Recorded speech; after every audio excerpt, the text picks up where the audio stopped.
नांदेड शहर व जिल्ह्यातील काही आधार केंद्र तांत्रिक अडचणीमुळे व जुन्या किटमुळे बंद अवस्थेत आहेत। हे नवीन आधार केंद्र चालू करून शहरातील व जिल्ह्यातील नागरिकांची हेळसांड थांबवावी अशी मागणी मी आज जिल्हाधिकारी नांदेड यांच्याकडे एका निवेदनाद्वारे केली आहे।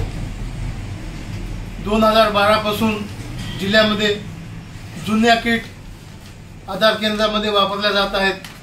ह्या जुन्या किट बंद करून नवीन किट आधार केंद्र चालकांना उपलब्ध करून देण्यात यावेत व सध्या विद्यार्थ्यांचे शैक्षणिक वर्ष असल्यामुळे आधार कार्ड अपडेट करण्यासाठी मोठी गर्दी आहे।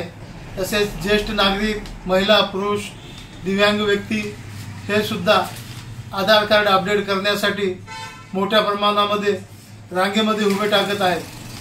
तरी प्रशासनाने तात्काळ तांत्रिक अडचणीमुळे बंद पडलेले आधार केंद्र व जुन्या किटमुळे बंद पडलेले आधार केंद्र तात्काळ चालू करून हे आधार केंद्र सुशिक्षित, बेरोजगार, दिव्यांग व्यक्ती, तृतीयपंथी, परित्यक्त्या, विधवा महिला यांना लवकरात लवकर देऊन संधी उपलब्ध करून द्यावी।